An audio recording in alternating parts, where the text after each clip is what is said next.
जय श्री राधे कृष्ण दोस्तों, आप सभी का स्वागत है हमारे यूट्यूब चैनल पावरफुल हिंदू धर्म में। आज हम आप सभी को बताएंगे जीवित पुत्री का व्रत कब रखा जाएगा, इसके शुभ मुहूर्त, महत्व, पूजा विधि, कथा और उपाय के बारे में आप सभी को बताएंगे। आइए जानते हैं जीवित पुत्री का व्रत कब रखा जाएगा। जितिया का व्रत हर साल अश्विन माह की कृष्ण पक्ष की अष्टमी तिथि को रखा जाता है। छठ की पूजा की तरह ही जीवित पुत्रिका के व्रत को भी मनाया जाता है। जीवित पुत्रिका के व्रत में भी नहाय खाए खरना परंपरा का पालन करती है। उगते और डूबते सूर्य को अर्घ्य देती है। ये व्रत मुख्य रूप से बिहार, झारखंड और उत्तर प्रदेश के कुछ क्षेत्रों में ही रखा जाता है। माताएं अपनी संतान के लिए निर्जला व्रत रखती है और भगवान जीमूत वाहन की विधि विधान से पूजन करती है। आइए जानते हैं इसकी शुभ मुहूर्त के बारे में। पंचांग के अनुसार अश्विन माह के कृष्ण पक्ष की अष्टमी तिथि को 24 सितंबर 2024 को दोपहर 12:38 पर शुरू होगी और इनकी समाप्ति 25 सितंबर 2024 को दोपहर 12:10 पर होगी। जितिया व्रत 25 सितंबर 2024 को किया जाएगा। व्रत पूजा का समय है शाम 4:43 से शाम 6:14 तक।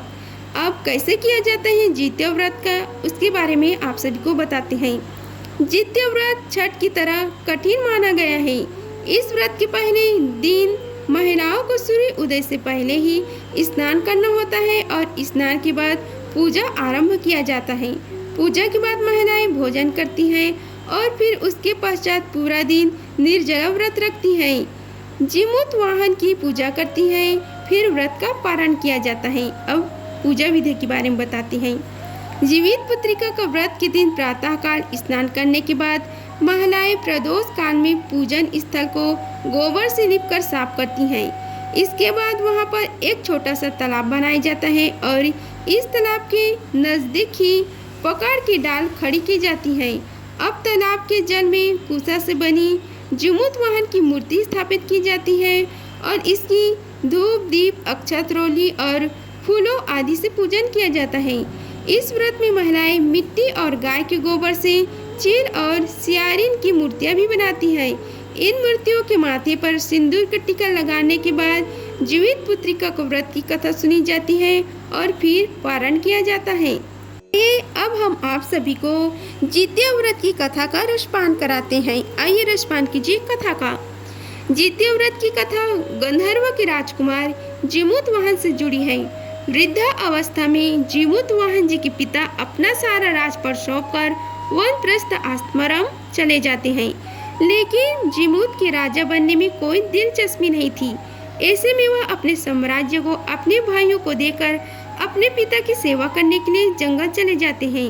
जंगल में मलयवती नाम की एक राज्य कन्या से उनका विवाह हो जाता है। एक दिन जंगल में जीमूत वाहन को एक बूढ़ी महिला रोती हुई नजर आती है। जीमूत वाहन उन महिलाओं से उनके रोने के कारण पूछते हैं। तब वे बताती है कि मैं नागवंश की स्त्री हूँ और मेरा एक ही बेटा है, जिसके बिना अपने जीवन की कल्पना भी नहीं कर सकती हूँ। और नागों ने पक्षियों के राजा गरुड़ को रोजाना खाने के लिए नाव सौंपने की प्रतिज्ञा दे रखी है। रोजाना दिए जाने वाले बलि के क्रम में आज मेरे बेटे शंखचूर्ण की बारी है। तब जीमूत वाहन ने महिला से कहा कि आप घबराइए मत, आपके बेटे की अवश्य रक्षा मैं करूंगा। आज उसी जगह पर मैं खुद की बलि देने जाऊंगा। इसके बाद जीमूत वाहन ने शंखचूर्ण से लाल कपड़ा लिया और बलि देने के लिए शिला पर लेट गया। इसके बाद जब गरुड़ आए तो वे लाल ढके हुए कपड़े में जीमूत वाहन को दबाकर पहाड़ की ऊंचाई पर ले गई। अपनी चोंच में दबे जीव को रोता देखकर गरुड़ हैरान हो गया। तब गरुड़ ने जीमूत वाहन से पूछा कि आप कौन हैं? जीमूत वाहन ने उन्हें सारी बात बता दी।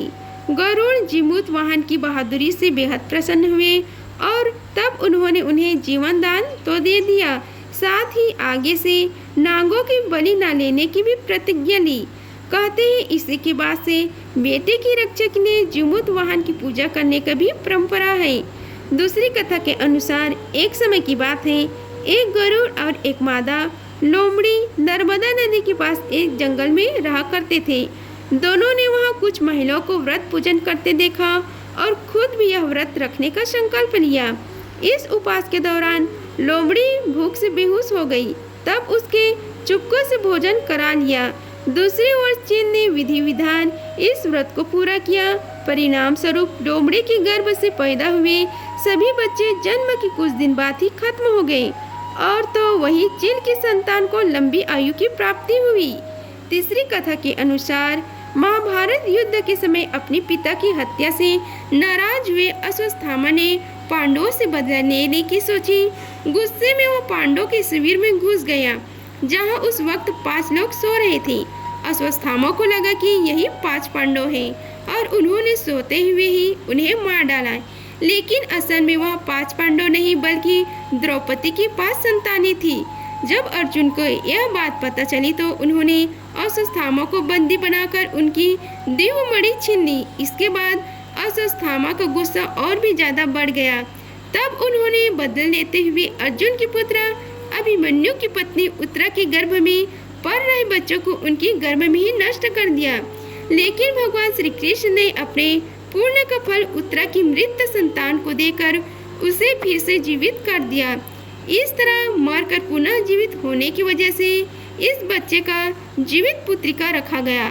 उसी समय से बच्चों की लंबी उम्र की कामना करते हुए जित्या व्रत रखने की परंपरा शुरू हो गई। आइए आप सभी को बताते हैं जीवित पुत्रिका की व्रत की उपाय के बारे में। जित्या व्रत के दिन आपको एक लाल कपड़े को सरसों के तेल में भिगोकर नारियल पर बांधना है। इसके बाद नारियल को जीमूत वाहन भगवान को अर्पित करें और पवित्र नदी में प्रवाहित कर दें। इस दौरान आपको संतान की उन्नति की प्रार्थना अवश्य करनी चाहिए।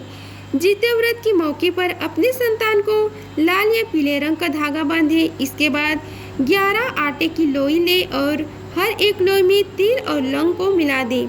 ऐसे करने से संतान की करियर में आ रही नकारात्मकता दूर हो जाती है।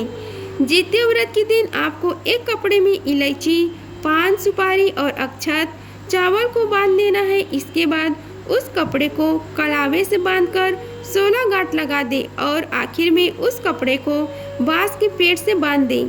बांस का पेड़ न तो आप इसे बरगद के पेड़ से ही बांध सकते हैं। ऐसा करने से संतान के जीवन की सभी नकारात्मकता दूर चली जाती है। और आप सभी को हमारी वीडियो अच्छी लगी होगी तो वीडियो को लाइक कीजिए, चैनल को सब्सक्राइब कीजिए और कमेंट बॉक्स में जय श्री राधे कृष्ण लिखिए। धन्यवाद। मिलते हैं अगले वीडियो में, तब तक के लिए जय श्री राधे कृष्ण।